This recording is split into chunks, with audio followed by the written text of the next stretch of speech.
Good evening, everybody. My name's Kevin Shakespeare. I'm the Vice-Chancellor here at Keele University.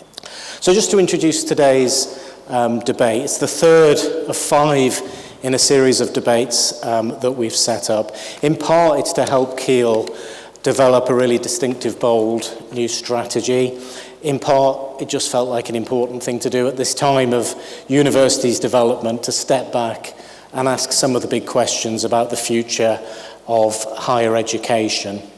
Today's debate was actually the very first that we envisaged. It was about 3 months before I started as Vice-Chancellor, and I met with Russell Reader, who's here tonight, him and his team have done an amazing job getting the debates together, and said I really wanted to do something on this subject. And I'm sure the panel will cover this, but I think universities need to do a lot of deep thinking about our role in a world in which AI and other technologies are likely to transform our lives, but particularly transform the lives of our students and graduates in a really profound way.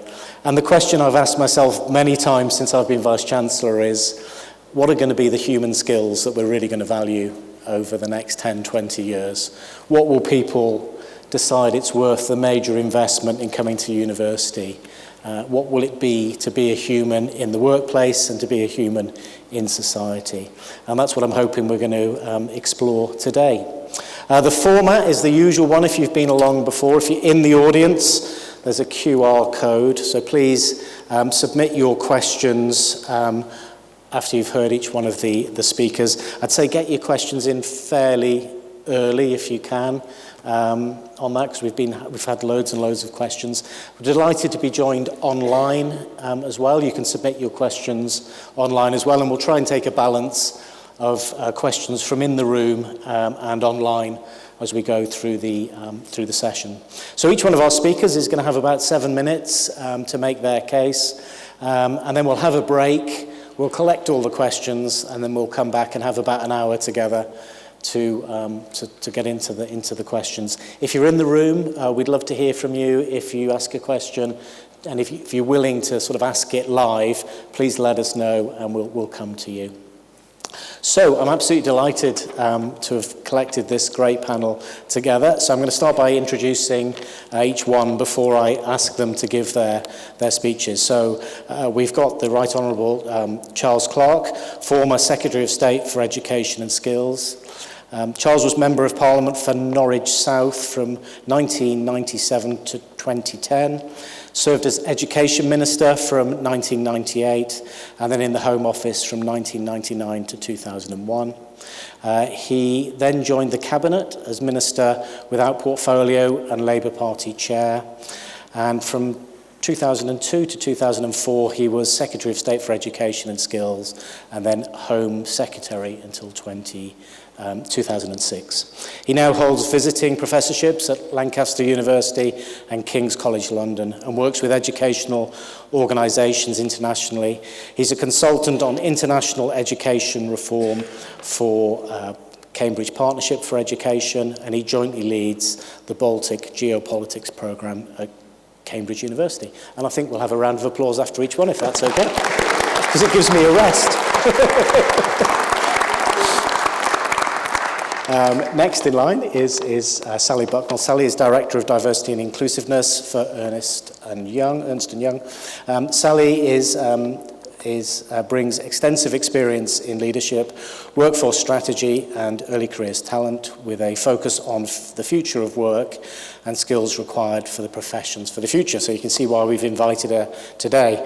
Sally's our Deputy Pro-Chancellor and a lay member of the Council here at Keele. She's served since 2015, and really, unfortunately, that comes to the end of your term this year. We really miss having Sally as member of our Council. She chairs our Nominations and Governance Committee and sits on the Senior Remuneration and Business Review Committee. So thanks very much to Sally.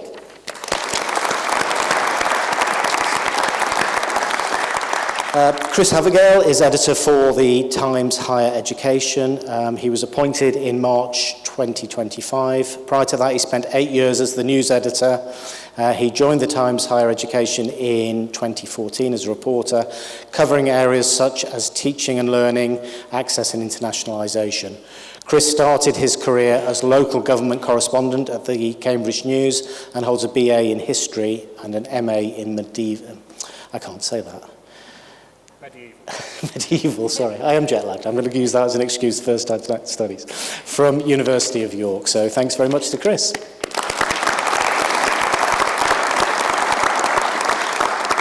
And delighted that Professor John Domingue has joined us from the Open University. John and I used to work together on some great fun projects at the OU, so I was delighted to get him to come along. He's Professor of Computer Science and has spent over 4 decades researching artificial intelligence and how it can support students' learning.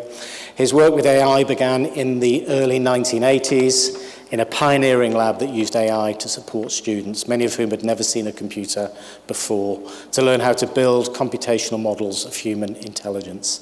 Since then, he's led major European projects on AI systems and initiatives to improve opportunities for computing students. Today's focus is on AI digital assistants that personalise learning for students and help educators create richer, more interactive, inclusive and accessible education materials. And I'm absolutely delighted he's actually here in the flesh, because at the OU there's an absolutely superb avatar of John, which acts as an AI tutor. You can ask him anything and he will give you intelligent answers. So delighted that you've actually made the journey here in 3D. So thanks very much, John. Okay, that is more than enough from me. So I'm going to ask Charles to kick us off, please. Well, Kevin, first of all, can I thank you very much for inviting me to participate in this here. And perhaps I could also congratulate you in stimulating these kinds of debates and discussions. It is what universities are for. It's what, by the way, AI can't itself do, is to have a very positive discussion about the challenges that we face and how to deal with them.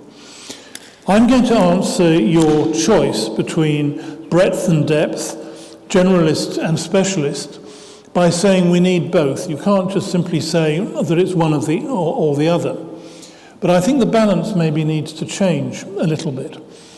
At the end of the day, the danger that we face is that AI is a kind of mystical spasm in the sky in front of which we all cower, rather than saying it's a useful tool which can benefit all our lives in various ways, but we have to find means for humans to control and develop that in the interests of society.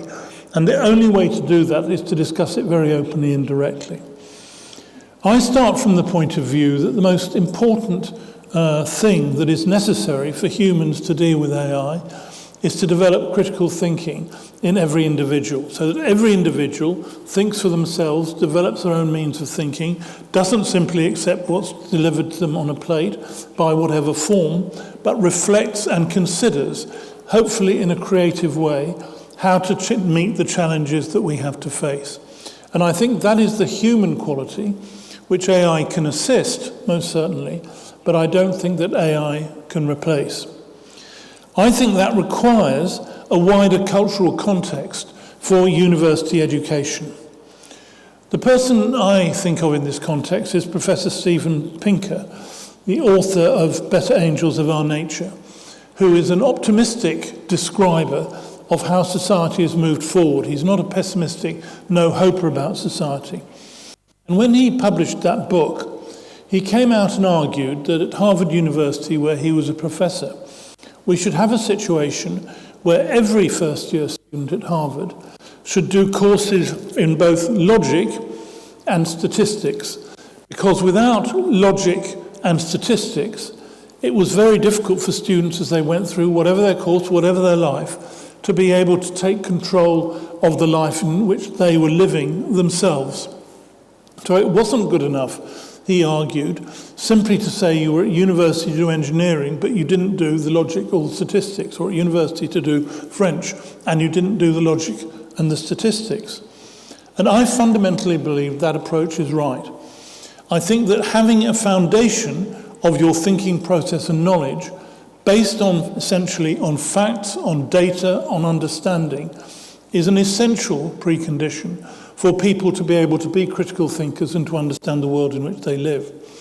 I would argue that there are other benefits as well, in that if we develop a critical thinking population, then that makes it more difficult for other arguments based on ignorance or on mobilizing prejudice to be able to gain a footing. Now, the question is, do we have that now? Well, there is, funny enough, a model in this. You know it very well, Kevin. In 1949, when this university was founded by A.D. Lindsay, the former Vice-Chancellor of Oxford University and Master of Balliol College, the whole concept of this university, uniquely in the British university system, was to build on cross-disciplinarity, interdisciplinary thinking, and on establishing a foundation of these basic values for every student as it went through. It's been more difficult to maintain that characteristic over subsequent years, but other British education institutions have tried to do that too. But building that general capacity is an essential precondition upon which you can then take forward further specialist thinking. I also argue it's necessary to contest insularity which can exist. I dislike intensely what I call the escalator system of British education, which is you go through your GCSEs, you go to your A-level, you're asked to make a choice, a life choice, as to what course you might go to from university, and you go along the escalator, you have a competition, and you maybe get your place, you maybe don't. I don't think that's good enough. I know large numbers of people who've gone up that escalator and found university didn't work for them because actually they hadn't had the chance to think through what they were trying to get out of university and how they would benefit from it. I think contesting that insularity is important. Having academic vision, rigor at all levels is important. And to establish that general quality, to use AI as a tool for what we want to see in society, rather than to be, as I said earlier, dominated by AI. I think there's important other aspects for universities. The most important, perhaps, is developing lifelong learning and flexibility in what's available. It still remains the case, the vast majority of education for most individuals is front-loaded in their life, obviously at schools, but also for universities. But in this immensely rapidly changing world, it's very difficult how you can say that what you learn and establish at the age of 22 will still hold good 40 years later, whether it's in your professional life or your personal life. So in my opinion, and it's a criticism I'd make of all universities, there's not sufficient effort to get a flexibility of people coming into universities later in life, having further courses, further developments for what they would like to do.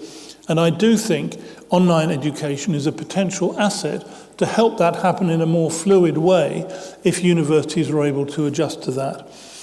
And finally, I think universities are the main means to deal with the consequences of globalization. I know you do it here at Keele. I've seen it this afternoon, some very interesting, exciting developments of working with your community here to try and ensure that you can stimulate innovation in this part of the world, which is what's the necessary way of moving forward. So to summarize, Kevin, my answer to the question is it is both breadth and depth, it is both generalist and specialist, but it's a shift of orientation towards the generalist, towards the breadth, to ensure that every student at university is able to understand the complexity and width of life in a way that they can be a real player, not simply a recipient of received information from someone else. So thank you for the chance to kick that off this evening, and I look forward to the discussion. Thank you very much.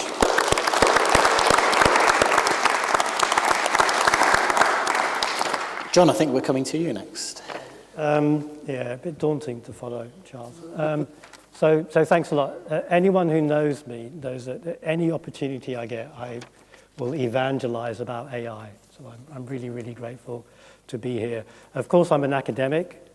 And of course, what academics tend to do is they don't answer questions, but they rewrite the questions to suit their particular need. I'll try and avoid that a bit. But the issue I have with the question is that I can't answer it until I describe what the world will look like in 2036, because I think it would be quite different to the world that we have today. So my view is that AI is already reshaping everything. We say that everywhere. Maybe the most striking things I saw were the awarding of 2 Nobel Prizes in 2024 around AI for physics and chemistry. And I think in 2036, it's not going to be what you know so much as how well can you steer AI systems and control what they do. So that the divide won't be between breadth and depth, but it'll be between what I call knowledge athletes and AI-era operators. I'll say more about that later. The winners won't be the ones that can recall the most, but it will be the ones that can direct, verify, and govern AI-augmented processes. The danger for every university is they produce what some people call analog graduates.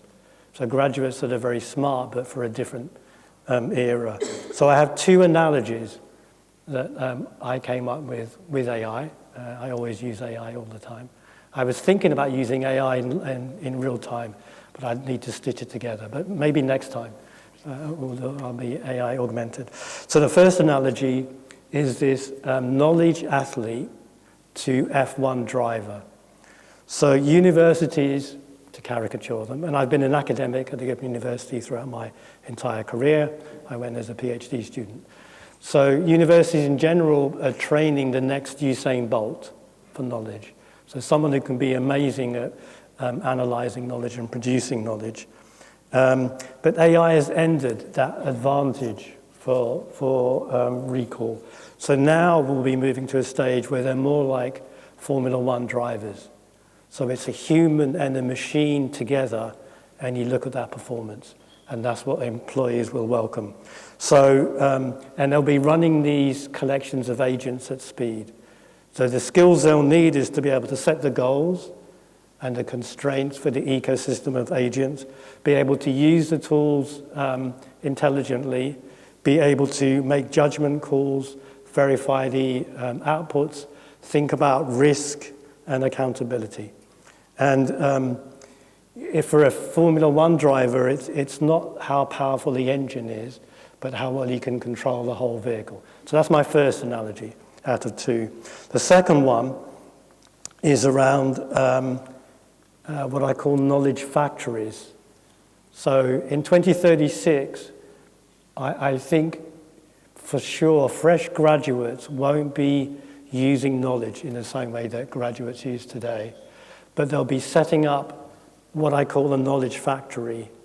So instead of a fresh graduate writing a report, a single report, and being evaluated on that, they'll orchestrate an army of agents to be a pipeline for generating a whole class of reports, maybe in finance, maybe in health, maybe in some other area. And productivity will be, okay, how good is the factory that you set up? And you need various skills to do that.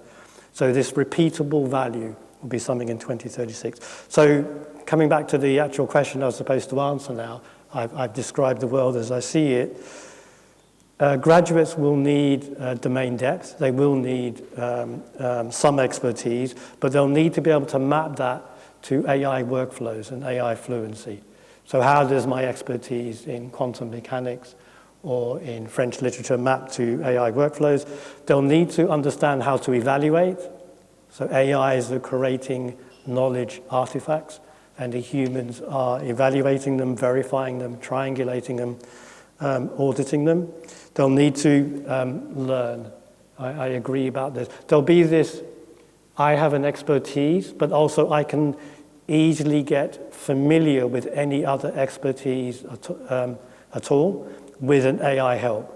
So understanding, having the meta skills to learn very quickly with an AI so you can at least map from your domain of expertise to other domains will be required, and being able to upskill through that. Ethics, governance, and inclusion will be important. So because inclusion won't come for free. And labour markets are already rewarding these new skills. Inclusion will be very important as a main activity. So there'll be a real risk that only the privileged students become the F1 drivers. And if you're not a driver, you're merely a passenger in the new AI economy. And if you don't know how to build a knowledge factory, you'll be stuck in a low autonomy job. So building inclusivity into everyone's thinking when they're using AI and going out into the world will be very important. An inclusive university will be teaching everybody to be the driver and not the engine. At the OU, so I'm glad that lifelong learning was mentioned. Of course, it's in our DNA to do lifelong learning. We've been using machine learning to help us teach since 2011. We have a machine learning tool which predicts with 95% accuracy, is the student at risk of dropping out, either at risk of failing the next assignment. And we know if the tutors use our tool, the pass rates go up by 7%, 10% for BAME students. So we're also been piloting AI tools to help us teach. So on platforms, and we seem to get increased engagement and increased knowledge retention, and using AI to create educational knowledge. So to conclude, for me, I slightly alter the dimensions.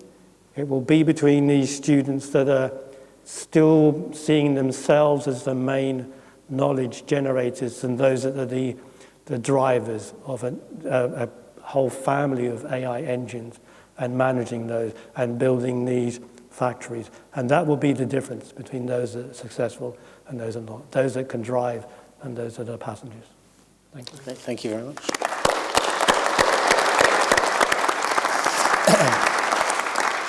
John, I'm going to break the rules. I've not done this before. I'm going to ask a question now.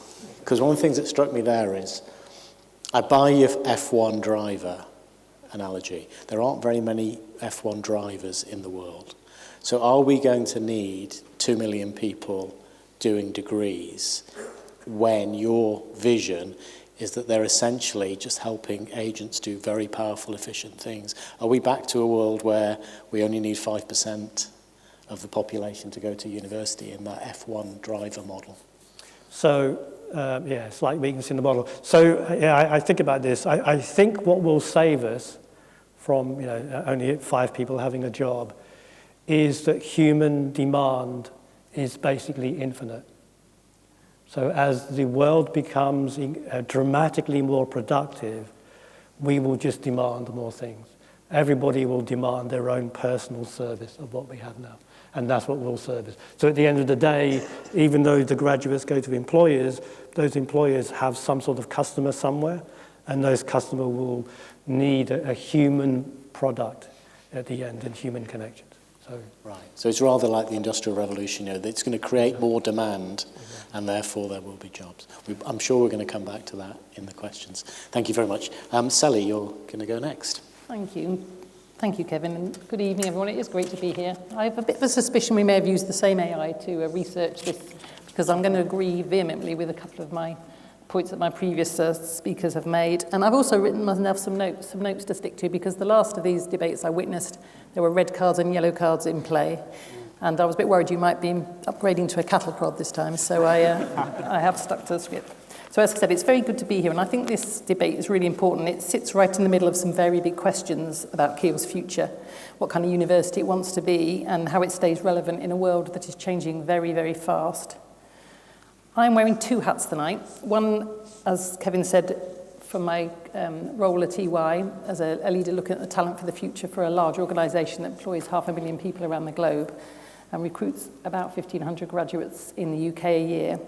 And with my membership of Keele's Council, thinking about the long-term health and purpose of the university. So looking at this particular question about the future graduate, and the debate often gets framed as a choice, breadth or depth, generalist or specialists, which sounds neat and it sounds sensible. But I think in a world shaped by AI, I do think it's the wrong question. And I agree that it's a little bit of both. If we look ahead to the next decade or so, what really matters isn't whether somebody starts out as a generalist or a specialist when they graduate. What matters, as we've heard, is whether they can adapt, whether they're credible, and what we are constantly driving in my workforce, whether they can keep learning at pace. And I think the other key question is whether universities are actually set up to support that, because the risk here isn't only to the graduates in the future workplace, but it is to institutions, both employers and universities, that don't adapt with them. Let me start from the employer side. In my organisation, AI has already changed work, especially at entry level. Many of the tasks that used to help our graduates learn on the job, routine analysis, drafting, reconciliation, tax returns, are now automated or heavily supported by technology. And that leads to the uncomfortable truth that we have many graduates who arrive bright, capable and motivated, but just not prepared for how work really happens anymore.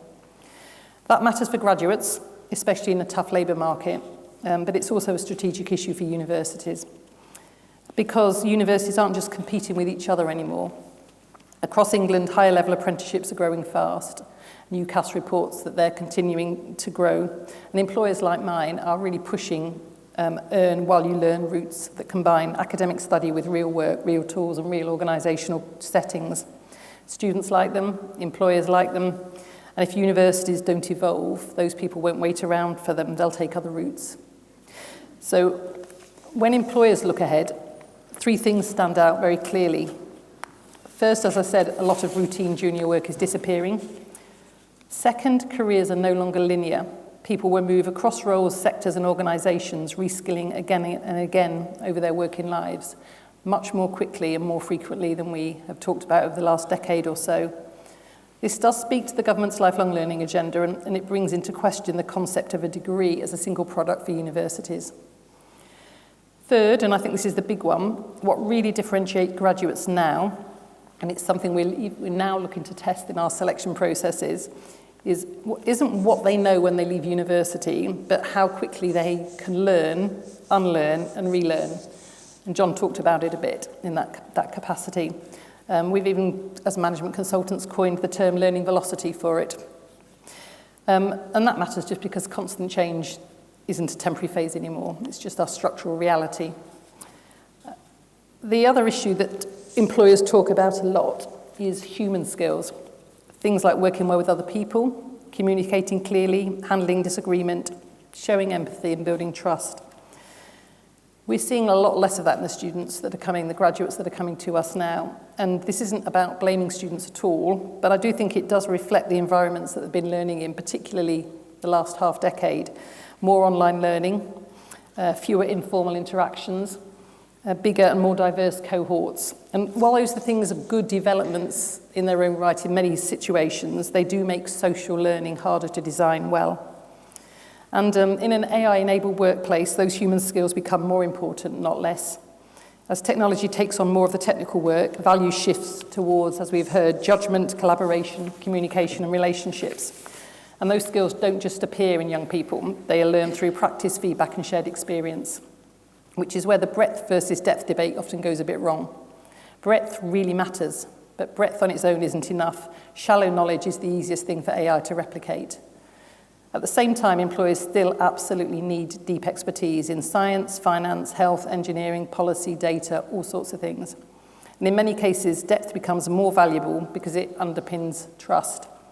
But depth on its own, as we've heard, is fragile. Highly specialised knowledge dates quickly, and skills now have a shelf life measured in years, not decades.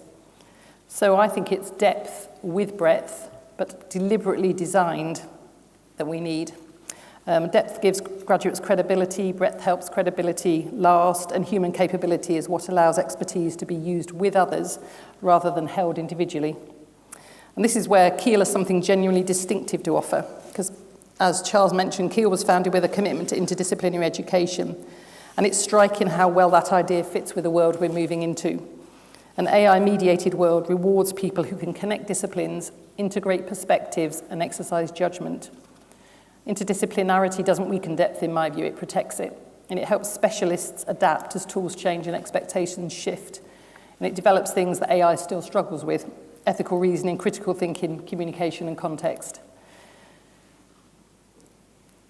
I think all of this changes, my last point really, is how we think about partnerships. If human skills and judgments matter this much, universities can't develop them entirely in classrooms, either virtual or physical. Students need real contexts. They need real organisations, real communities and real consequences.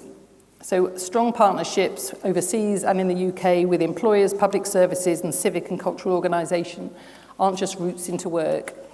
They're learning environments where students practice teamwork, leadership and decision-making alongside their deep disciplinary study. I don't underestimate how hard this is being a member of council. The financial pressures are real, but the risk is that under these pressures we default to models that are easier to scale and worse at developing the capabilities that society now needs most. So my position is simple. The question for Keele and for universities more broadly isn't whether we need generalists or specialists. It's whether we intentionally design education that produces graduates whose depth earns trust, whose breadth keeps them relevant, and whose ability to keep learning allows both of them to endure. And universities that get this right will thrive, and those that don't will see talent and opportunity drift elsewhere. Thank you. Thank you very much.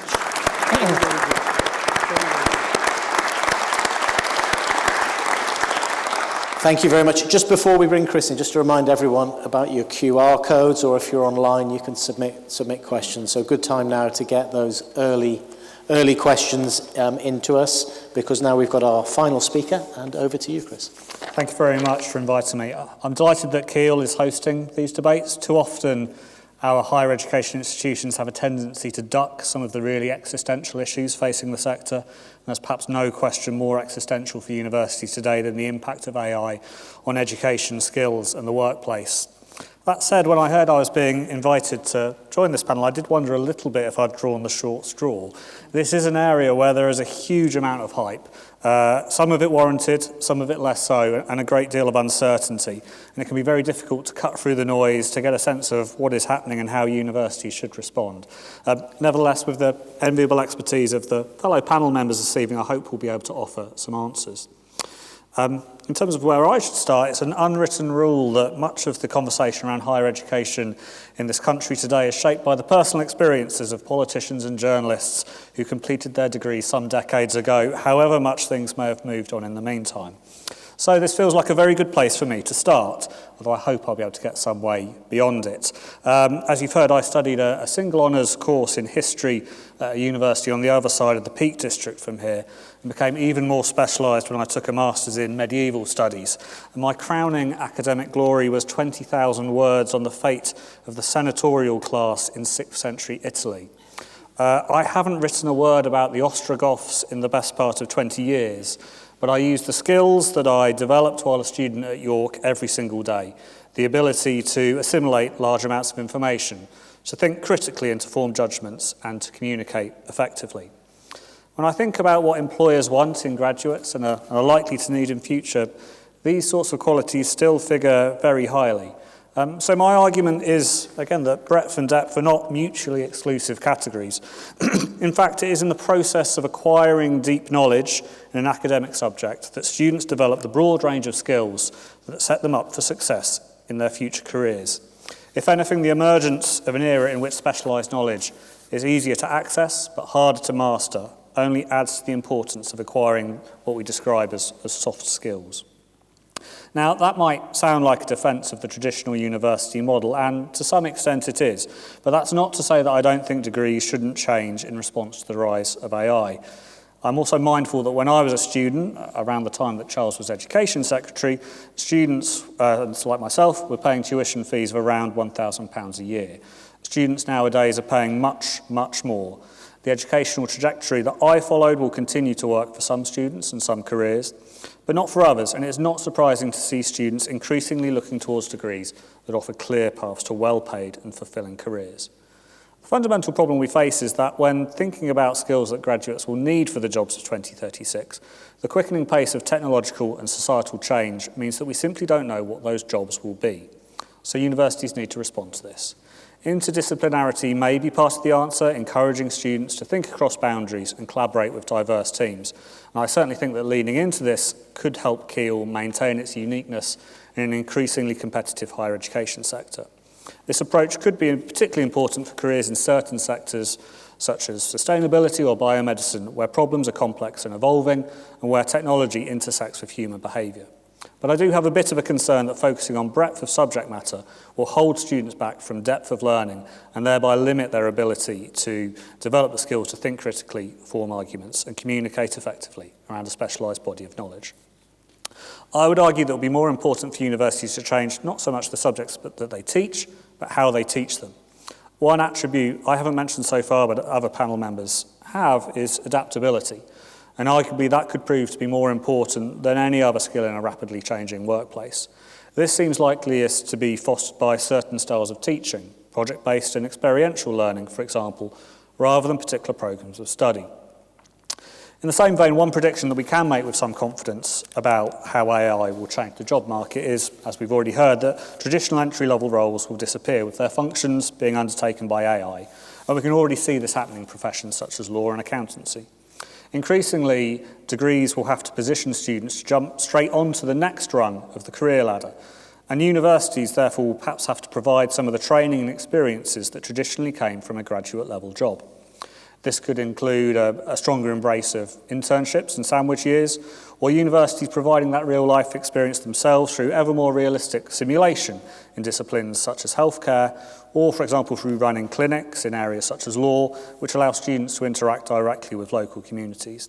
And I'd also, a final response on this, I would advocate and echo what fellow panel members have said about shifting towards lifelong learning, because clearly, as the workplace changes, graduates will increasingly need to return to university in order to reskill. But if I have shared some critical thoughts about whether interdisciplinarity is the right answer to the problem we're trying to solve, let me also offer a word of caution on specialisation. As AI reshapes the world of work, the temptation might be to migrate towards courses focused on AI itself. These, of course, have a place and are among some of the fastest growing degrees in the UK currently. An understanding of how AI works and how to use it is clearly vital for all graduates going into the workplace, and universities should support this. But that doesn't necessarily have to come from a dedicated degree or joint honours programme. And it's worth remembering that the pace of technological change means that what is being taught about AI today may well be out of date by the time graduates start their careers. I'm reminded of the time when we thought that coding skills would be vital for all young people, when coding is now one of the things that AI looks like it can do very effectively for us. I'm also fearful that an overbearingly technological focus will marginalise the arts, humanities and social sciences, when these disciplines will be vital to ensure that human-centred inquiry and ethics stay at the heart of a society increasingly reshaped by AI. These disciplines will remain hugely important not just to train the workers of the future, but the citizens of the future also. So to conclude, I've made the case, I hope, for breadth through depth. The challenge for universities, as I see it, is to produce graduates who combine deep knowledge with intellectual flexibility and who have the judgment to work and live alongside increasingly powerful machines. Thank you very much.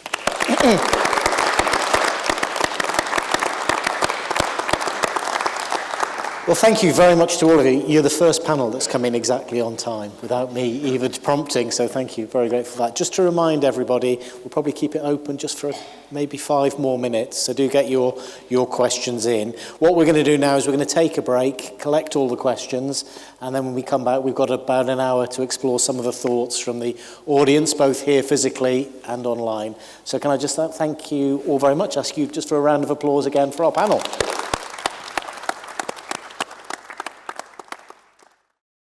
Okay, I'm going to, the first question is to everybody. So on your toes right from the start. I'm going to start at this end and end up with John. Imagining you were 18 again today, would you still choose the same degree or pathway? Or do you think today's environment would push you towards a different educational pathway? Charles first. I would. I was good at mathematics at school, and so I chose to try and study mathematics at university, and I got a place to do mathematics. I believed and believe that basic competence in maths is a great advantage in life in terms of ability to understand it in various ways. I shifted from mathematics after my first year because I wasn't clever enough to do the mathematics that I was there, so I switched to economics, which I saw as a more practical way of proceeding, and I'm glad I did. But I've got no, as I look back, I wouldn't say I did the wrong thing. Right, okay, very good, Sally. I studied psychology with a thin sandwich. So I did a program, if you remember those, I don't know if that's language that's remotely used now. So I did a year with, the psychology was clinical based, and so my placement was 3 months in a adult clinical mental health session environment, and my third year was business, so I went to a large employer, was Thomas Cook, and did a 6-month placement with them. So I would absolutely choose that because it was a subject that I got into the depth of, but the actual application of my learning motivated me to complete the course, do the 4-year degree, and I knew what I wanted to do when I came out because I tried and tested a few environments. So it was to me it was a great start. Yeah, I've spoken about my time as a student a bit already, and so yes, I mean I think that experience and university more broadly is a fantastic intellectual foundation, but also sort of process of growing as a person. University was, certainly for me, was absolutely sort of transformational for my sort of identity and outlook on life. That said, I recognise that the sort of cost equation is very different these days, and not at all surprised that options like sort of higher level apprenticeships, where they're available and where they're of required quality, are very attractive to students and their families. I suppose my concern in that environment is that sort of classic foundational university degree does become a more sort of elitist pursuit, and we don't draw on the sort of widest talent and diversity of backgrounds simply because the financial considerations are really steep for students and their families these days. John, where did you do your... University of Warwick. I can't imagine you anywhere other than the Open University, so I can't imagine you in another world. I went to the... So I sort of... like Charles, I was good at maths at school, and I had no idea what I wanted to do. I didn't really have a clue, actually not that much at all when I was 18. And then I think I went to a lecture at the University of Southampton, and some lecturer said a throwaway remark, people who are good at maths should do computer science. I said, okay, I'll do computer science. And I didn't know anything about computer science at all. I'd never seen a computer, I think. So I fell into that. Actually, I did my degree at Warwick and then had no idea what I wanted to do when I finished. And then saw a little tiny advert for a PhD at the OU. So I thought, okay, while I'm thinking about what I want to do, I'll do the PhD at the OU. And it turns out that I love learning. So if I was 18 again, I'd say to myself, you really love learning for the sake of it. And for sure, I would go and do a degree. I would do a degree and probably do a PhD again, but the way I would do it would be completely different. So I would spend probably a lot more time actually learning and taking other things. I might do a sort of side hustle on philosophy. Right. So I wish I'd done a bit of philosophy whilst as an undergraduate. Beginning to think about thinking and those metacognitive skills I would have done. I think that was something I said to you early on. Our sort of futurologists that we have said that. They would ask, any graduate wanted to really flourish in the modern world, philosophy is a great degree because it teaches you how to ask questions and the problems with the questions you're asking and how to really think fully through, which is really important in an AO world. Yeah. It's an interesting term you use, John, love of learning. We don't talk about that very much now, do we? I loved learning, still do. And it's, employability, skills. Chris, what do you think? Do you think we don't talk enough about that? I mean, I think it's all very well loving something, but if you're going to come out of it with a debt of, £60,000, that inevitably forces you to think about what's at the end of it. And I'm not saying that that's where we should be. I think, as I said, universities are absolutely, a fantastic place and, one of the best sort of foundations for life for young people today. But it's not, that is a figure which is really focusing minds, and that's a question for the sector, but also for policymakers to address, to ensure that university genuinely can be an option for everybody who can benefit from it and wants to benefit from it, because absolutely a love of learning is fantastic and will set you up for life. Yeah. Also, learning doesn't only happen at universities. I mean, I was arguing, it's an absolute prerequisite. we now give our people 20 days a year that they have for learning. It doesn't sound a lot, but all of it's bite-sized learning. Paid time, we expect them to qualify and keep on qualifying. I think learning, you can love learning and not be at a university. You can get, it's a different type of learning perhaps. You have more time for it at a university and more holidays, but you're still you can learn in other contexts, I'd argue. Yeah. I'm just wondering, though, whether the greatest skill we can give people is to love learning. So when they leave university, they stay inquisitive and they keep learning. And as the world changes, they naturally want to learn about that new world, rather than saying, I did my 3 years at university and that was my learning period. I should just acknowledge that was Claire Gardner, who was online. That's why I read it out. We're going to go in the room. No bias here. We're going to Kevin. Not all questioners have to be called Kevin. But Kevin, we're going to ask you to have the mic, if you're all right. The mic should be on its way. Here we go. Oh, and I'm going to do this one for Charles first, and then to John, and then Chris and Sally, let me know if you want to. Hello. Yeah, I'm Kevin. I'm a lecturer at the School of Law. So my question is, how can we realize the things that the Right Honourable Charles Clarke and Mrs. Bucknell said, and also some other panelists, with regard to having strong training on logic, statistics, critical thinking, human skills, philosophy, in the current financial situation, which has led in many universities to the demise of the humanities and social science departments in which these subjects are taught? Charles? I think there's two things to say. Firstly, many people, as you've just described in the humanities, think that their subjects, English, history, whatever, are being demeaned in contrast to the STEM, science, technological and mathematics subjects. And I think that view is completely wrong. I've contested many of my friends in the humanities world because I think that many employers, somebody like Sally can comment on whether I'm right or not, value people having those humanities skills in work at least as much as the skills of the STEM subjects. And I think there's a lack of self-confidence in the humanities sector, which is very damaging for the sector itself and indeed for education as a whole. So I would be prioritising humanities education. Secondly, my own view is that there are a whole number of ways in which you can develop learning, in this, as I was describing, on logic, stats and so on and so forth. I don't think all of that learning in year one of your university life, for example, needs to be in the in-person learning and teaching, which has conventionally been done. As I mentioned in what I said earlier, I think there are significant contributions that online education can give to people. It can't replace in-person teaching, nor should you seek to do that. But I think online learning has a place in this the whole education at university, and that can help address some of these issues.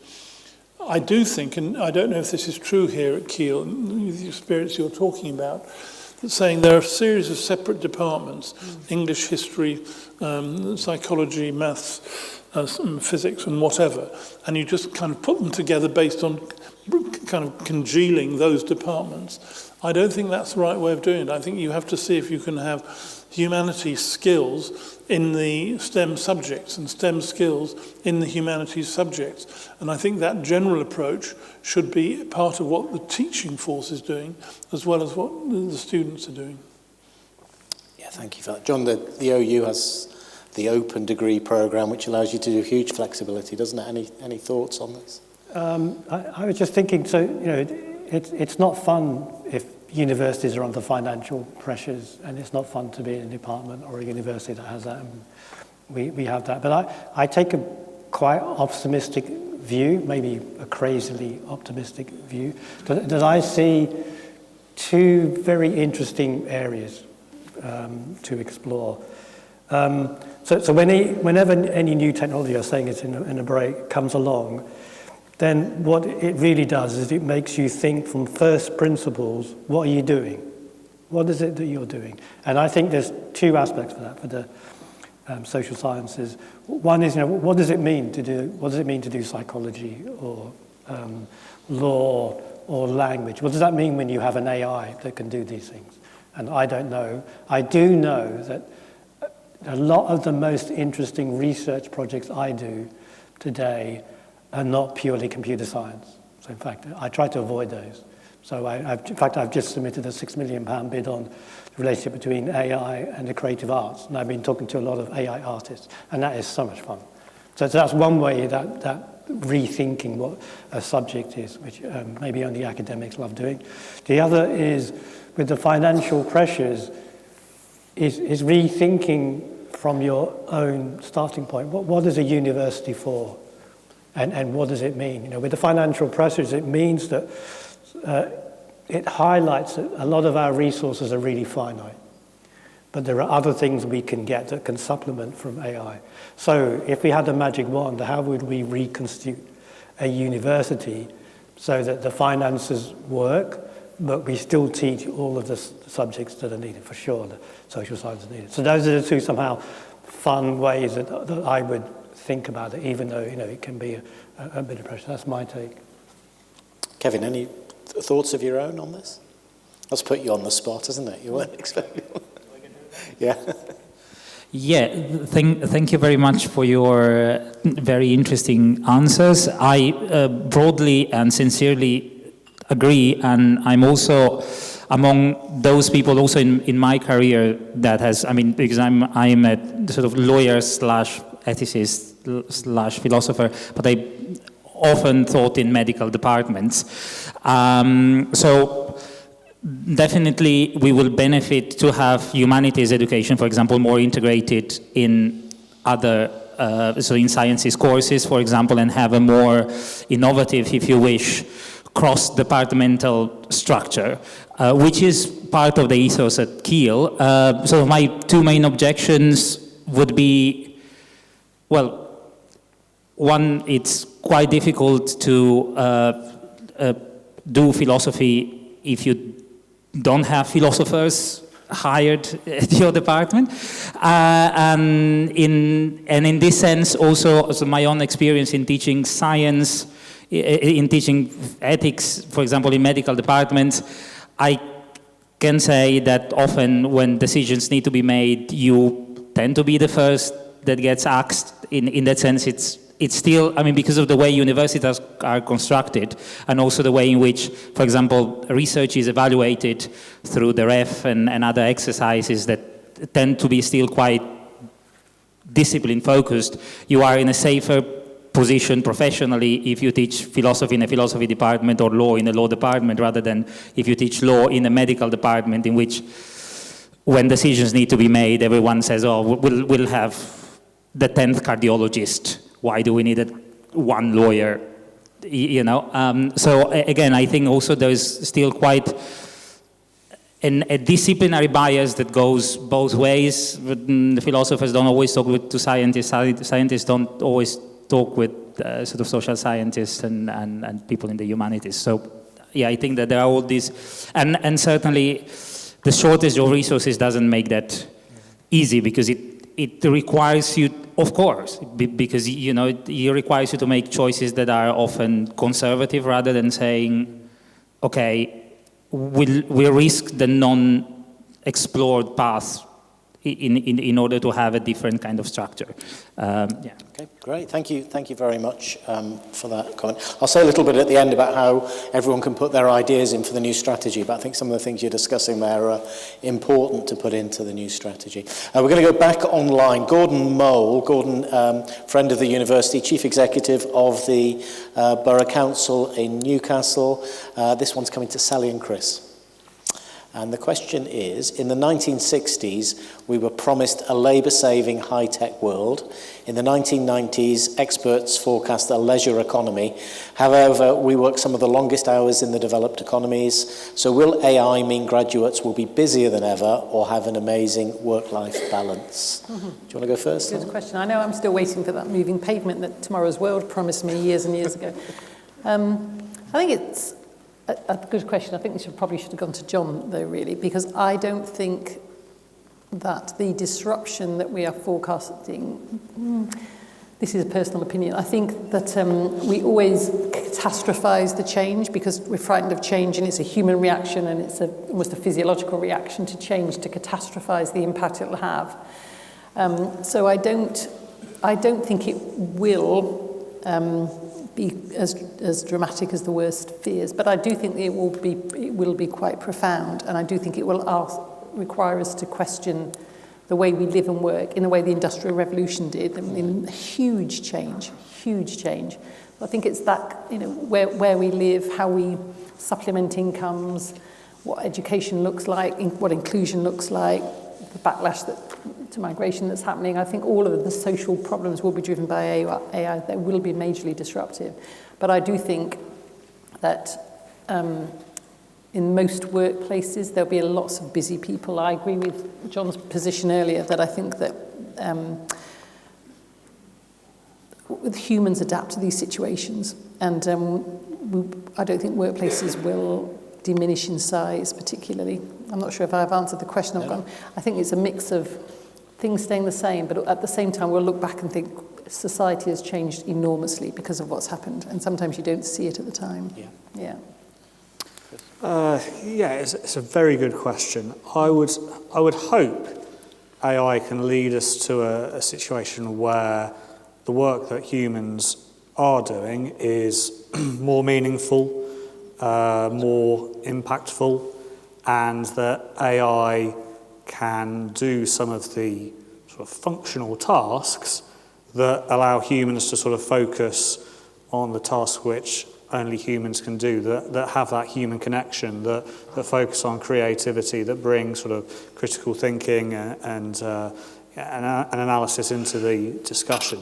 It would be, look, it depends, in the longer term, it would be lovely to think that we could get to a 4-day week or whatever. But, actually there is still a huge amount of demand that will grow alongside the economy. There's also a lot of problems in the world to solve, and the world and the development can look very different in different parts of the world compared to the UK. So in the short term, I don't think we're all going to be working a 3 or a 4-day week, but if we can be in the time we are working, if we can be, as I say, doing more meaningful work, doing more enjoyable work, more rewarding work, that would be a very good start. I just had one more point. One of the things on a sort of more near-term basis that we are seeing, and I talked about it a bit, is the non-linear career paths. We have a lot of people who stay with us for a couple of years, go off to set themselves up on their own, go and work for a competitor, go and travel and come back. And over the last week, we talked about that. I remember talking about this about 7 or 8 years ago and how we would gear ourselves up to do it and the recruitment tools we needed. And now it's happening a lot. So even our quite young graduates will have sort of in and out phases, and there's a lot of talk about how you build pensions around that, how you build sustainable future lives when you've had these in and out careers. I think that's happening. John, I just want to challenge us slightly, because we've said a few times critical thinking is sort of a human skill that we need to teach, but is it? Isn't AI going to be pretty good, or isn't it already pretty good at what we think of as critical thinking? Is there a human skill left there? I think, as I said, I think at the end, it's hard to predict 10 years in the future, it's the end customer. So imagine you're the end customer, or I'm the end customer. What do I want? And do I want to speak to an AI robot, no matter how friendly and how critical it keeps saying it is, or do I really want to speak to a human and have that? I mean, that's a simplification, but underneath there'll be that human connection there. I was thinking to the previous question, which is a tough one, so I'm glad I didn't get that first.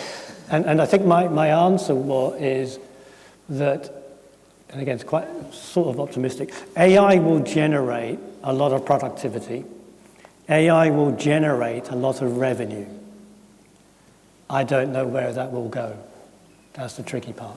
Will it go to the people who were working, or will it be concentrated? I know if you look at the world today, if you look at the top 7 richest companies on the planet, I think only one is an oil company, and all the other are basically AI companies. And I think I think they're richer than any country except for China and the US. Yeah. So you definitely see your concentration of value there. So there's a sort of economic question coupled with the AI productivity revenue generation question that will answer that question. Yeah, thank you for that. I'm going to move on. I wanted to ask a bit about inequality and where the money flows in this new world, but actually the next question links us in with that. So I'm going to come to Scott Bambridge. Scott Bambridge. Scott is Dean of our business school, and he's going to ask this question. I'm going to start with Charles, and then Sally, I'm picking on you tonight. You're going to get this one as well. That's for asking me difficult questions at council when I want a quiet time. Thank you very much. This is around inequalities. So the question is, how might AI exasperate or in fact close the gap on existing inequalities within HE? And what steps can institutions take to either address the issue around inequalities or actually close the gap using AI? Thank you. Well, it's a very difficult question. Something I was going to say in answer to the earlier question is about the distribution of work, whether you talk about over the working week now or over a lifetime, so-called retirement, and how that goes. I think the development of AI will lead to a distribution of work away from the traditional patterns that we have at the moment. Now, the question of how it will do that, I think, is quite difficult to predict. And it's similar to what the question has just been asked about inequality. At the end of the day, the people who will be able to have the most fulfilling lives, in John's metaphor right at the beginning, are the people who are able to drive their lives and not be passengers as they move through. And the biggest inequality, whether in universities or in wider society, will be exactly between those drivers and those passengers. Inequality possibly financially measured, but certainly in life fulfillment terms. And so the way that AI has to be used in universities, I would say, is to minimize the number of passengers and to maximize the number of drivers in the proportion as we move through. Now, that's a challenge for you as university leaders, and indeed for the whole institution, to think, how does it set about doing that? One can discuss the educational techniques to do that, for example, in terms of project-based learning and other things as well. But I think that AI won't be the source of an increase or a decrease in inequality. It will be how AI is used will be the source of increasing equality or decreasing equality. It sounds a slightly evasive answer, but I suppose I'm reacting against the concept that AI, full stop, is the source of all these things happening. The question is, what's done with AI? And that's the question that has to be addressed. Now, I fundamentally agree with the orientation of the question, which is universities and indeed others, employers, should be trying to combat inequality in the way that they use AI, and that is the thing to do. I'm tempted to say what you said, but I think the only couple of other points I would make is the sort of the social capital. I think access. I do think that if we're talking about a world where lifelong learning is important, and constant reinvention of skills and constant reinvention of capability and the ability to unlearn and relearn, you do have to have access to resources as an individual to do that. And some of those resources are financial. You may need to take time off work and upskill. You want this multi-phase life. You know, if you don't have that, if you come from also any sort of disadvantage or any sort of cultural expectations that won't enable you to capitalise on all of that, then you don't have access to the same resources to do it. I also think there's a whole generation who don't have the social capital. They don't understand perhaps what this new world wants, and don't have have no context where you even understand what relearning or upskilling means. And I know that my organisation is doing a big piece of work with research work with another university to say, what actually is it that we need our graduates to know so that they can perform in an AI-enabled workforce that we don't teach them technically? So how do they speak to other people? How do they navigate complexity? How do you talk across difference? How do you ask questions?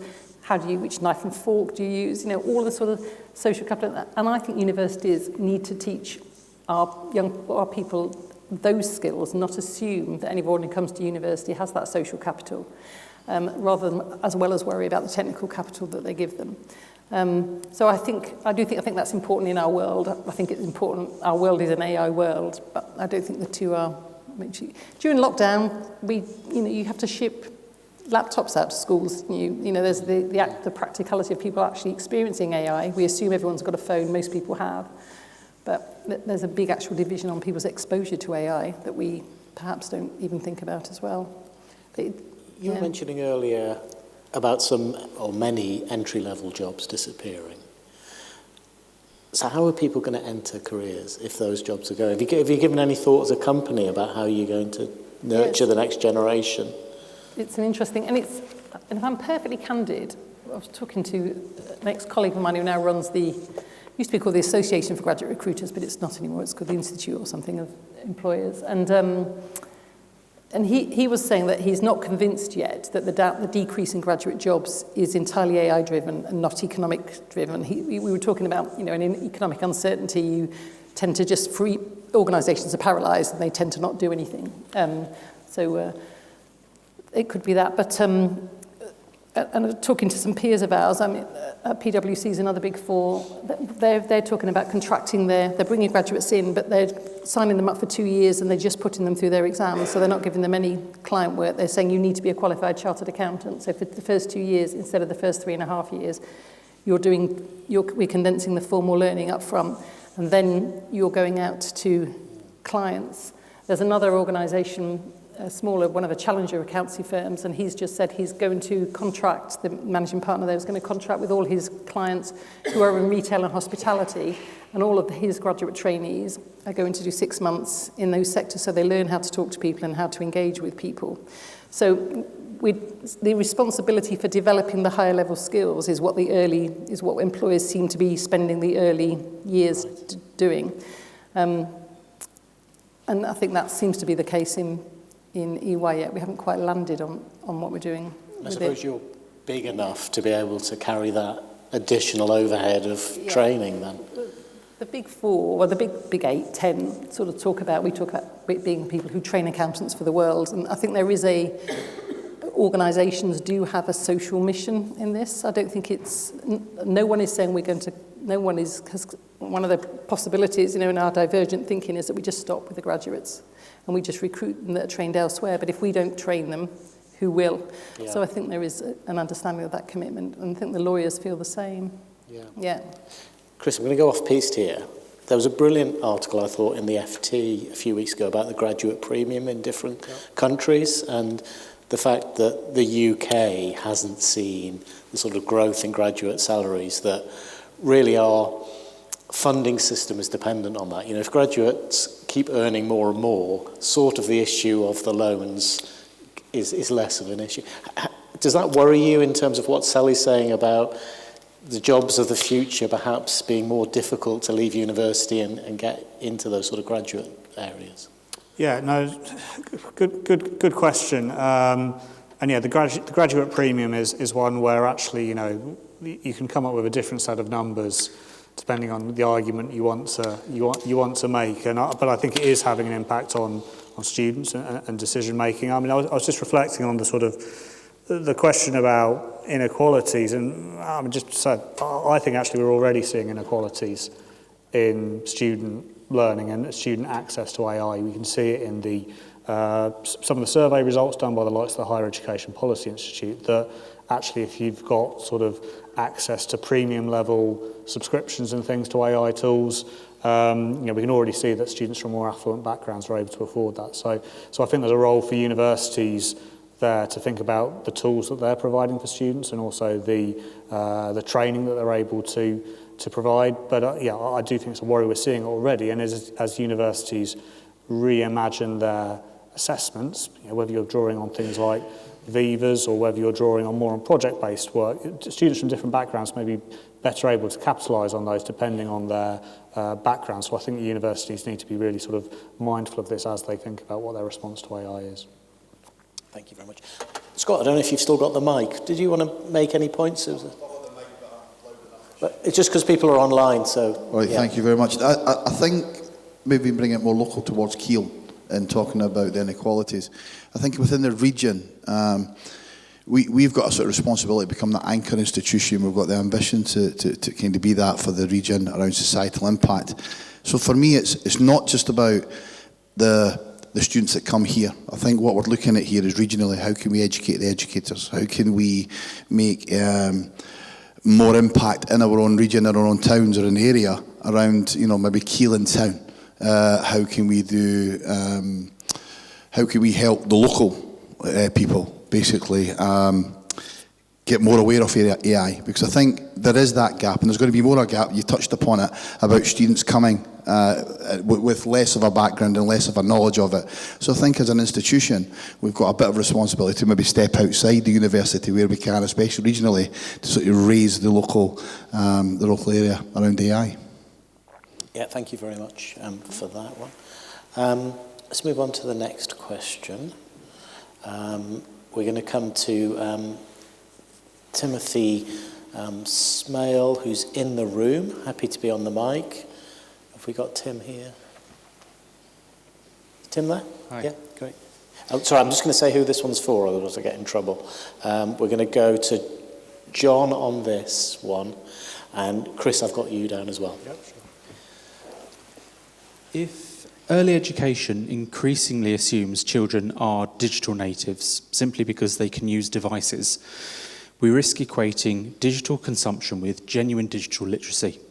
As AI becomes central to the future workforce, how can universities ensure graduates develop both the broad critical understanding and the deep technical skills needed to question, evaluate, and responsibly use AI, rather than relying on surface-level familiarity with technology? Okay, so great question. For me, I think everything is to do with the assessment.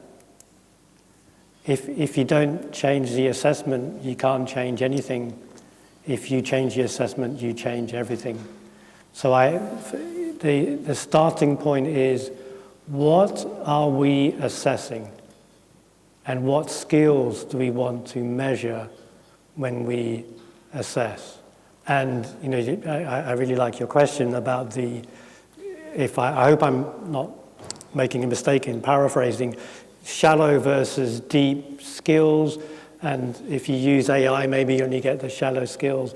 So I think there's an onus on all educators to design our assessment so they're measuring the right types of knowledge and the right types of skills in the right way. As I was saying in the break, when I'm a professor, so I know a bit about knowledge and education, but when I use AI, it doesn't save me time. I actually spend more time on whatever topic, but I really go into it deeply.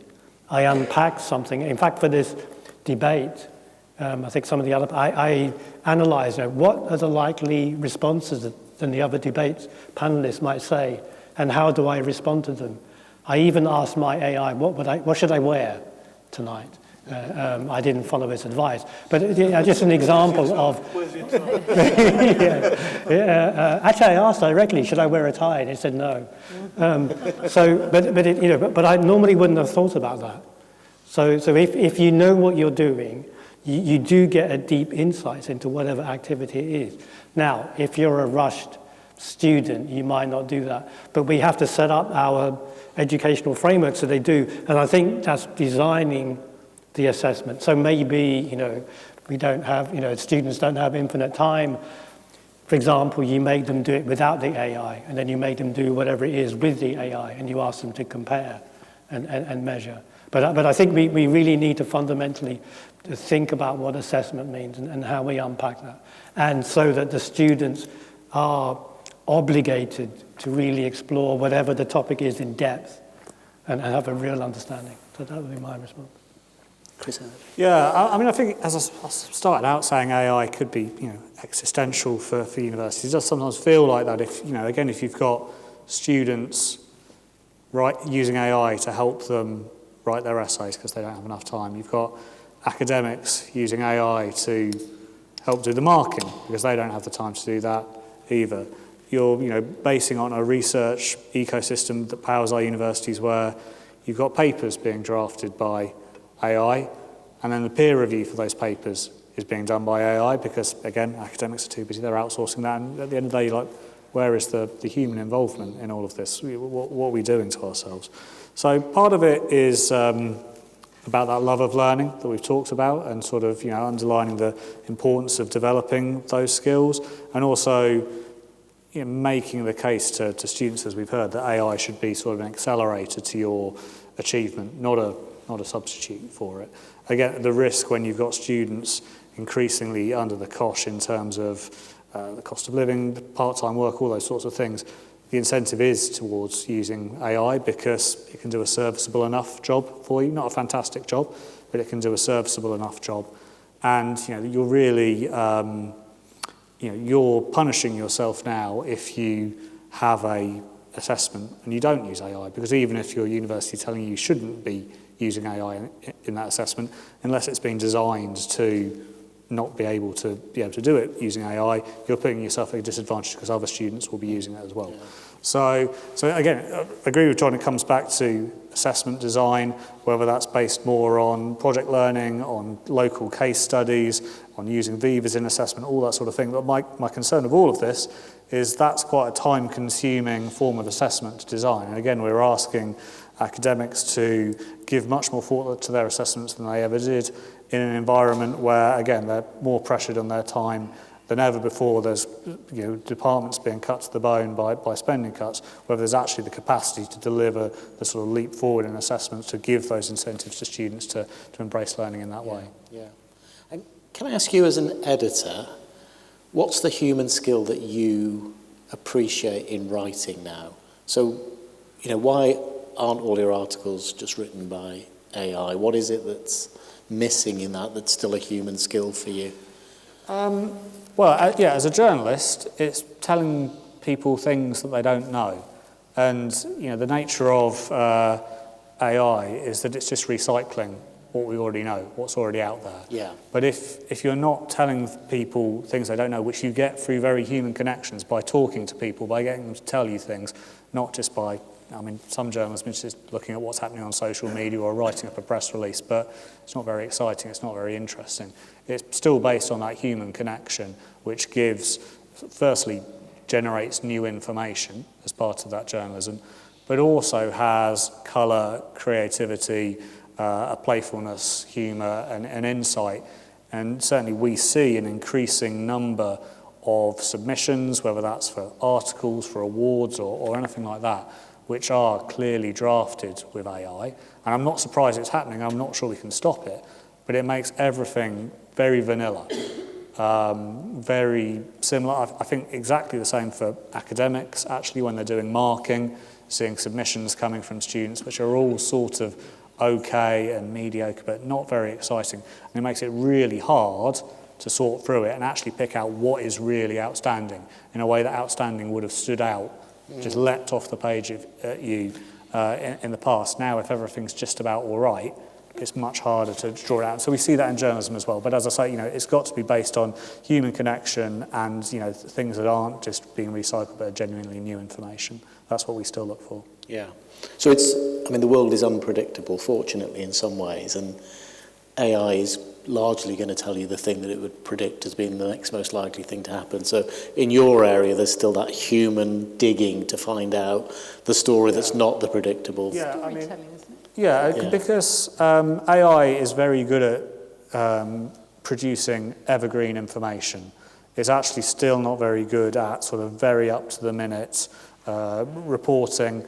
It's not able to sort of sort out that sort of newsworthiness in a way that the question always gets asked of journalists, what makes a good story? Well, the answer is, I don't know, and so it's hard to train an AI to know that. I don't know how to describe it, but I hope I know it when I see it, and that still remains for me, a very human judgment.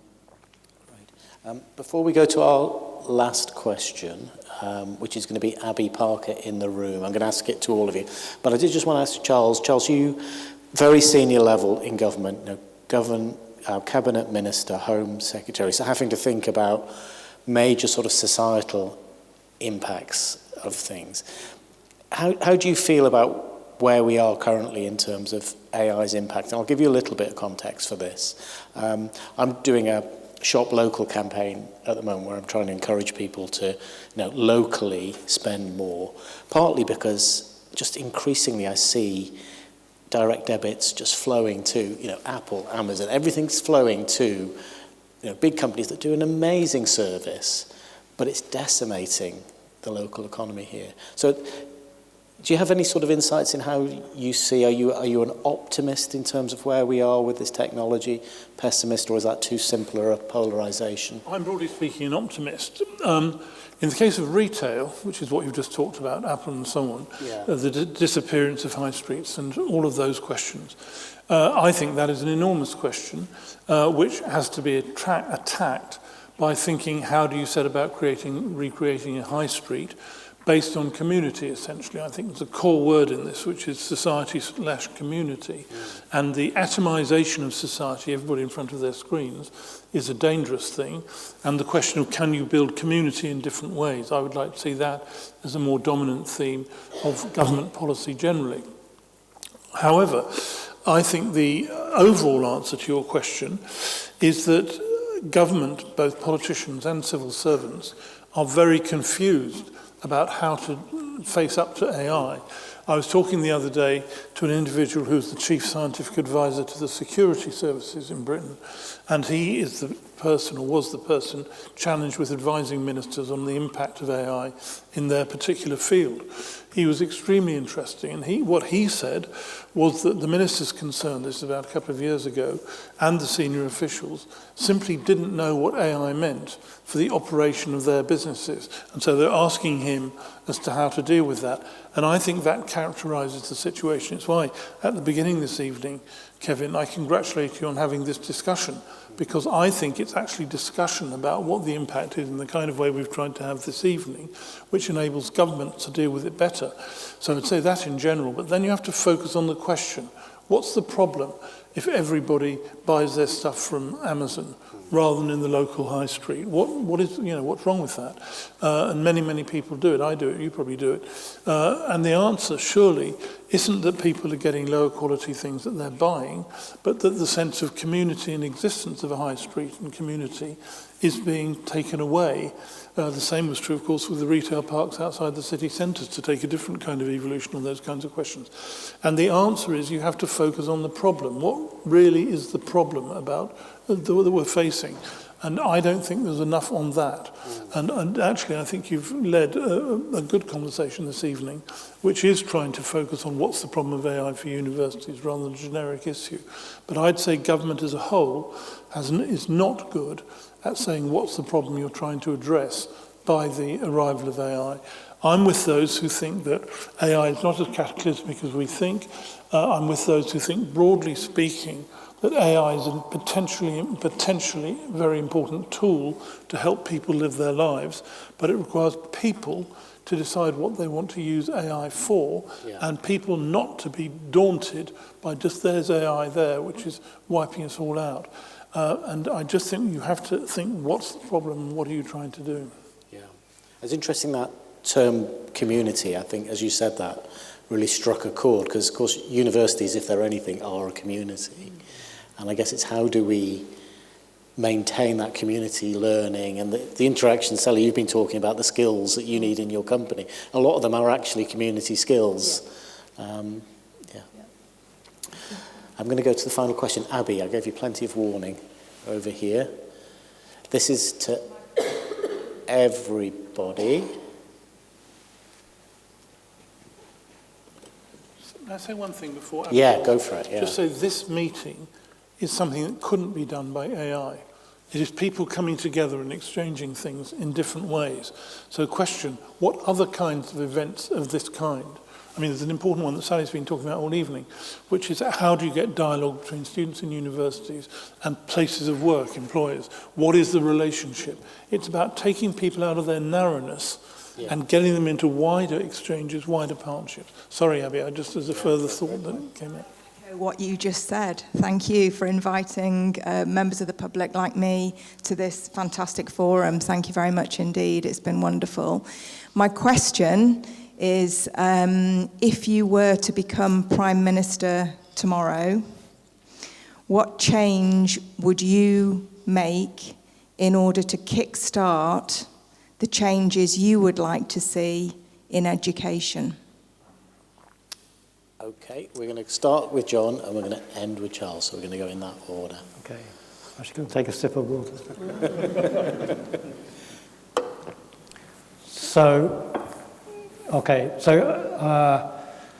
This is personal to me, okay?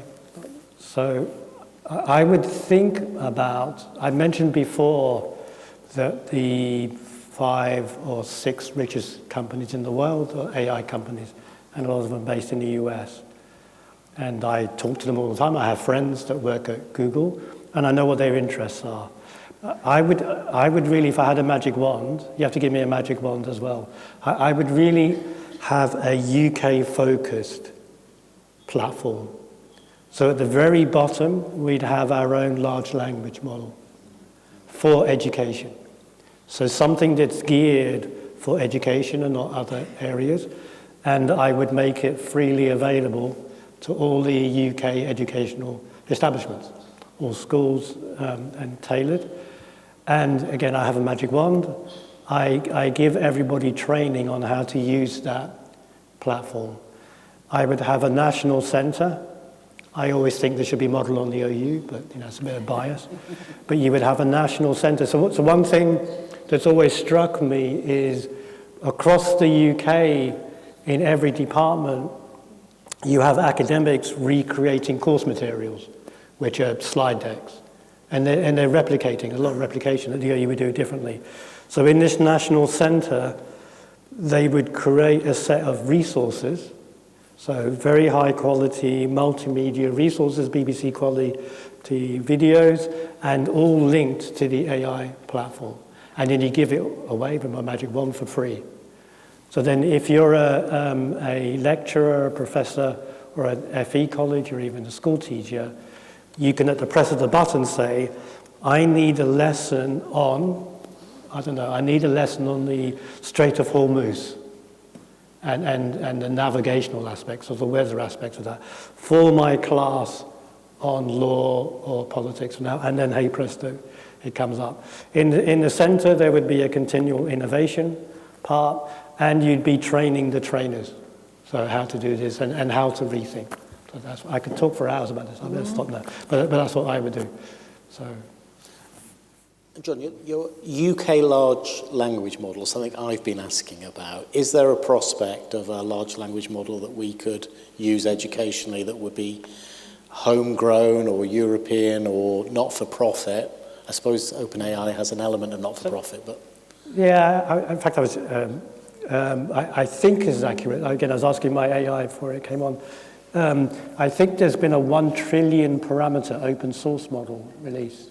Yeah. I'll have to check that, so don't quote me on that. So I think the gap between the free open source models and the commercial models is narrowing.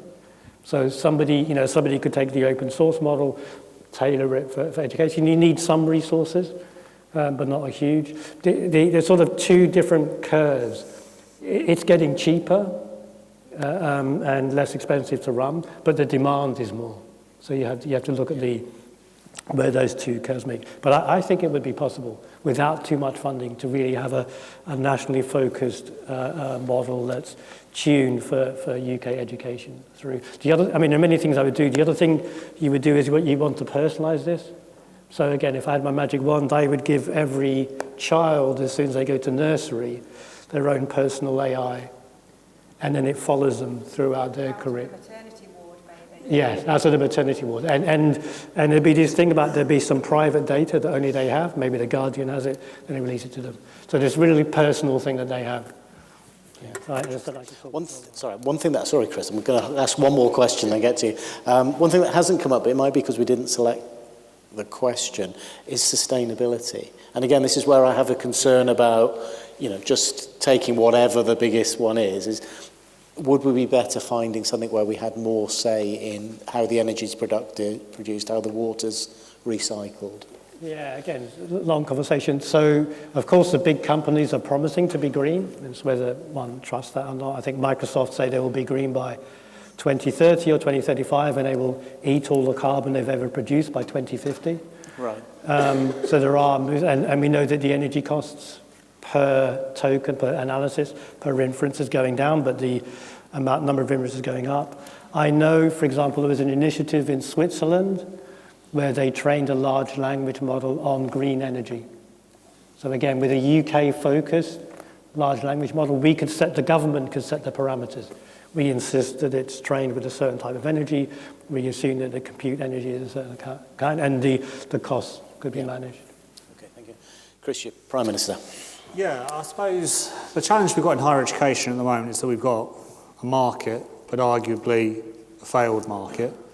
And what we need is a system and a recognition that government and the nation has a legitimate interest in that system delivering on national goals, and that government has a legitimate role in stewarding that system rather than just leaving it to market forces.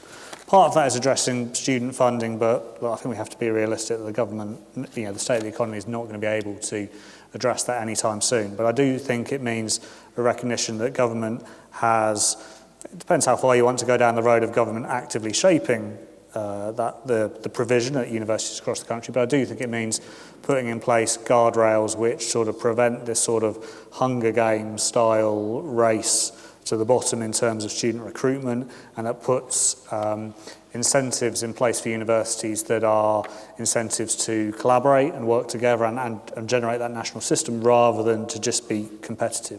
You want to avoid the current situation where, as I say, we've got a Hunger Games, we've got everyone fighting to do the sort of same thing, delivering the same courses, imagining it's for the same students. And the problem is that's clearly not sustainable for the sector as a whole. And in a market rather than a system, when things fall over and break, it happens in an unplanned way, which means you get cold spots opening up, you have uneven course provision, you have the humanities and things at risk. And we know that for a lot of students, it's all very well saying, oh, well, this university isn't going to offer this course on my doorstep. They might go elsewhere. That might be the case for some students.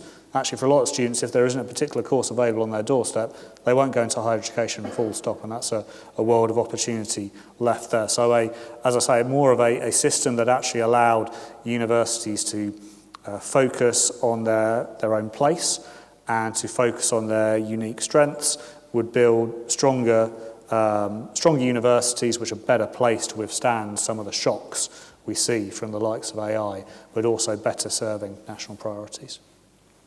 Thank you very much, Sally. So I'm going to ask for a magic wand rather than just being Prime Minister, just to pick John's up. And John would have gone first, so his system of UK LLM and available to all young people be in place. But then what I would do, which probably would need to do as PM as well, is just disrupt our system of education from that high on and get rid of it, get rid of this focus, the escalator that you talked about, Charles, get rid of this focus on learning, acquiring, I don't know, what is it, the young grammar and the fundamentals and being tested. And forgive me for this one, but there's a school that's piloting a structure, I think it's in Sheffield, where all of the curricula are delivered through real-time learning, so they engage with, pretty sure it is Sheffield, so what's the history of Sheffield and what's the impact how is it driven by the geography and what's the impact that's been on the people, and they all have to present back their essays to each other, and that starts right from the first day they walk through the class, and their GCSE and A-level results, they still have to fall into that system, are excellent, but they learn in a completely different way. And because they're learning human skills right from the start. And I heard somebody watched a little webcast from the World Economic Forum, and there was a diplomat from South Africa she said diplomacy skills are the underpinning skills that she would develop in anybody. She said to have another Nelson Mandela who came out of prison and did what he did, and to have another Martin Luther King, how do you bring disparate, the have-nots and the haves together? What are the skills you need to develop, and develop them from that high as an underpinning of collaboration and learning, and bringing your whole system into your learning. And I think schools, there have been pilots of schools that can do that, but our system just pushes them out and pushes them to the sidelines. I would fundamentally rechange education. Very good. Finally, Charles. I think what I would be trying to do is to move and shift education away from uniformity and towards diversity. So what do I mean by that? If you take the escalator model that I give, there is a widespread view. It's not just governments or employers or parents. That at the end of the day, everybody should be trying to get good GCSEs, good A-levels to go to university. This leaves out about half the students in schools in a variety of different means who are not going to be going to university at the end of the day. And it leads to the question, is what they are learning in schools actually helping in their lives, whether it's to get a job of a particular kind or whatever? And I would say it isn't. And so you need to develop a more diverse system. I did a report last year for the Oxford and Cambridge Exam Board on this called Striking the Balance, saying we should be reducing the amount of assessment that takes place in schools, going back to the assessment point, and trying to change the balance of what happens. But universities, as a group, I don't mean this university in particular, are setting a framework for schools and how they operate, which I think is against the interests of about half the children at school and maybe more than that. And so you have to deal with it in a different way. I wrote a book a couple of years ago, The University Challenge, in which I argued that what universities should be doing is playing a far more active role in trying to define their own missions and not just waiting for the messages from government. You, Kevin, I'm delighted to know, and many people in this room have confirmed this is what you're trying to achieve in your leadership of this university, is to achieve a mission of this university which has its own diversity, its own strength, where you're not just waiting for some instruction from government of some kind about how you should do it, but you're trying to develop it in different ways. If I'm being frank, that's not the case for all Vice-Chancellors, and I think it should be, and in fact I argue in this book, that universities and council members as well, not only the Vice-Chancellors, should be trying to develop their own clear mission of what they are. It's intrinsically striking that almost all universities have got almost identical formats, i.e. the 3-year degree, admission in the same way. The university changes that I was associated with when I was Secretary of State were trying to get a more diverse range of courses, different routes to degrees, different forms of qualifications than the standard degree. Almost none of that happened. It's almost replicated in all universities. Now, is that rational?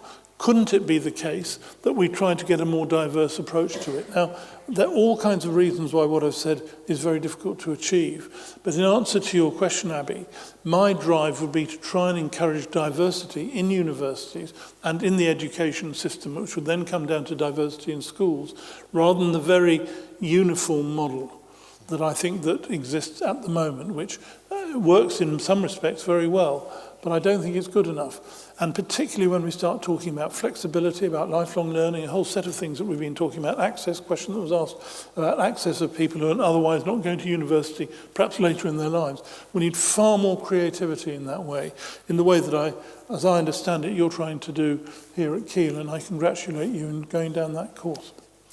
Thank you very much.